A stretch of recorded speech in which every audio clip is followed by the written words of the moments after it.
war. War never changes. Men do, through the roads they walk. And this road has reached its end. Hello, Couriers of the Divide. This is Katogenesis, and in this video I will be guiding you to the locations of all the unique equipment and the upgrades for Eddie in the Lonesome Road expansion for Fallout New Vegas. Locations will be given by progression of the main quest, and just like previous Fallout guides with the help of the wiki, I'll be showing you basic statistics of each item. Our treacherous journey begins in the Hopeville bunker. Following the only path available at the beginning will lead you to your old robotic pal Eddie, but this time he has a few upgrades, and the potential for 5 more. Use Eddie's new interfacing ability to open up the rest of the bunker, after which directly in your path is a ruined Eyebot and an upgrade for Eddie, giving him the first rank of the camaraderie perk. Accessed through dialogue, Eddie can now repair your weapon for 25% condition once per day. Keep in mind that these abilities transfer to Eddie in the Mojave as well. Moving on and near the missile enclosure, you may stumble across an office in which you find the codes to leave the bunker. You will also find the body of General Martin Retzloff, and he is wearing the US Army General outfit. This is not practical for combat in the Divide, but at any rate will give you a speech bonus of 10 and a bonus to your gun skill by 5. If anything, your commanding presence will still be intact. Continue on, and once you leave the bunker, you will be just outside the Hopeville missile base. At the missile base headquarters, on the bottom floor in an office you will find the second upgrade for Eddie, giving the second rank of the camaraderie perk, which lets Eddie manufacture microfusion and energy cells. Pertaining to the quest, your gruff adversary mentions a laser detonator as soon as you leave the Hopeville bunker. As this is necessary to progress, your quest indicator will show you where it is at the marked men camp. This looks like a laser pistol but acts like a recharger weapon. In actuality, this won't do any direct damage to your enemies. However, this can be used to detonate any of the 30 still active nuclear warheads in the Divide, many of which will reveal a stash or open up a new path for you. If you take out the warhead at the entrance of the marked men camp and loop around to the next blocked off area, you will see yet another warhead. Detonate it, and from the rubble will emerge one of the 4 marked men leaders, who goes by the name Blister, a fitting name due to his weapon choice. Defeat him and you will gain the Marked Beast helmet, which gives a damage threshold of 3, an energy weapon resistance of 10, and an energy weapon skill bonus of 2. After this face-off, you are presented with yet another warhead to detonate. After that lovely display, pass through the tunnels and emerge at the entrance of High Road, where you are immediately challenged by Beast, another marked man leader. Along with a shoulder-mounted machine gun, he is equipped with the Marked Beast face helmet, similar to the former helmet, giving a damage threshold of 3, but differing in other bonuses, adding to your melee weapon skill by 3, and a critical chance increase of 2. The obvious landmark in front of you at this point would be the toppled skyscraper over High Road, and when you find your way up this crooked structure, you will be met with a deceased NCR riot control officer,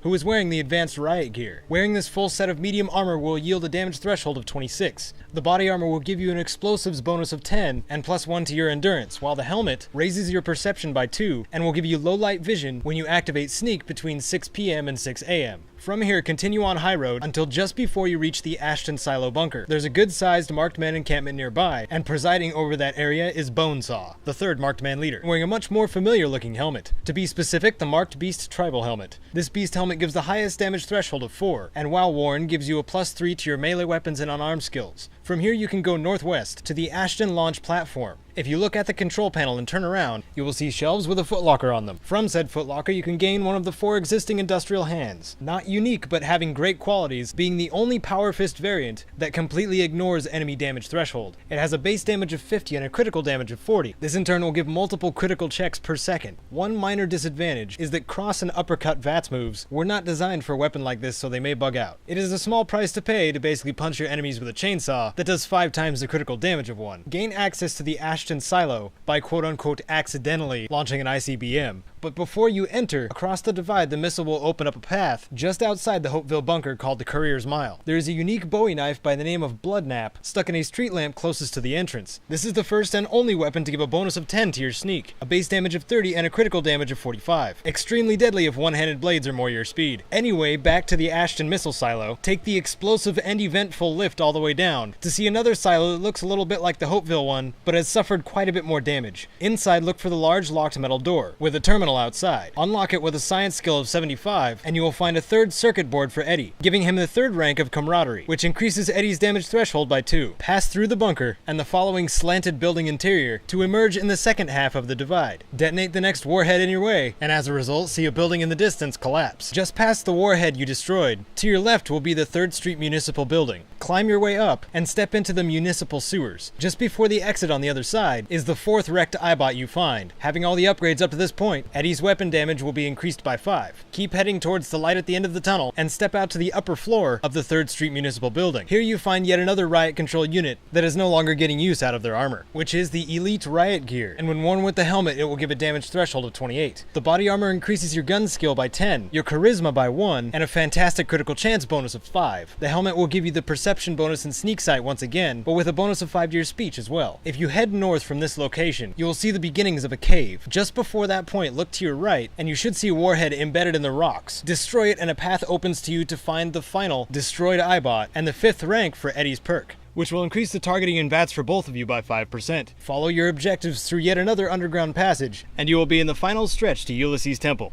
There's one more unique weapon to grab before that. Down below where you entered, you should see a large broken pipe spewing water. Behind it is a dark and foreboding cave. Inside this cave is a boss creature by the name of Rar. Find a way to defeat him, and you will get his Talon. Once you have it, at the next workbench you find, you'll be able to create the Fist of Rar, the Deathclaw Gauntlet of the Divide. This unarmed flesh ripper has a damage of 50 and a critical damage of 75, along with a critical multiplier of 2. This also will give you double damage to limbs. This puts a bit more emphasis on the idea of being flayed alive in the Divide. In this final area, you will also encounter the last of the Marked Men leaders. Blade, as he is named for the weapon he carries, will probably make his entrance by throwing grenades at you. Upon his defeat, you can get the Marked Beast Eyes helmet. It gives 3 damage threshold, a 3-point bonus to your melee weapon skill, and adds 10 to your maximum hit points. Before I move on to Ulysses' Temple, this last part may have quite a few spoilers. If you haven't finished Lonesome Road before, I recommend that you pause the video so you can experience this part for yourselves.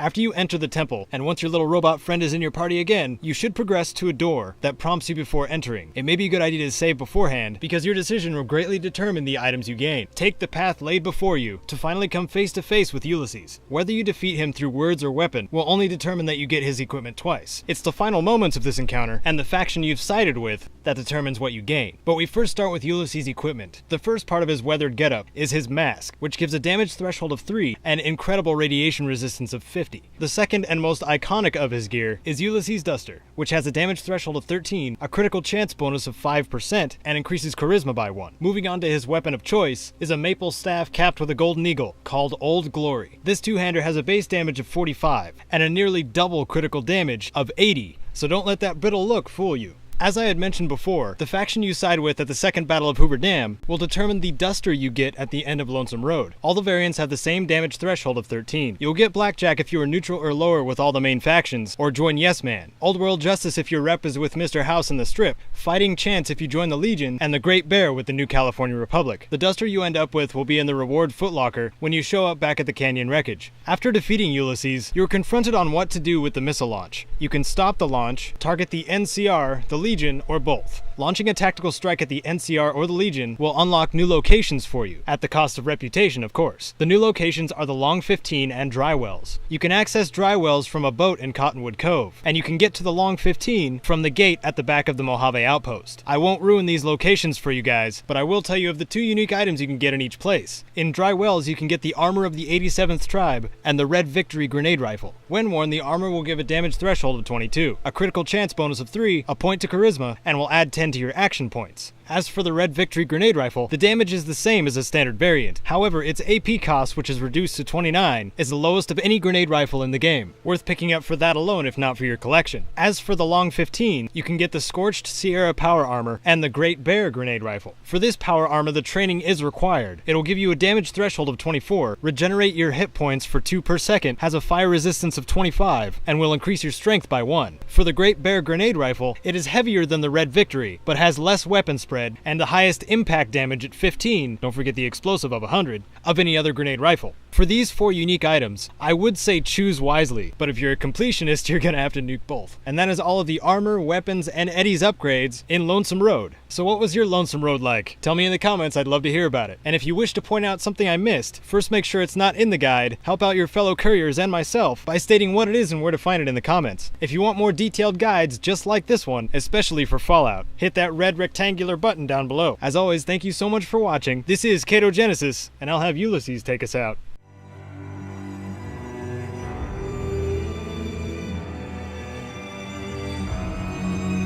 The courier walked until he stood again upon the edge of the divide, the last road he would walk before the second battle for Hoover Dam.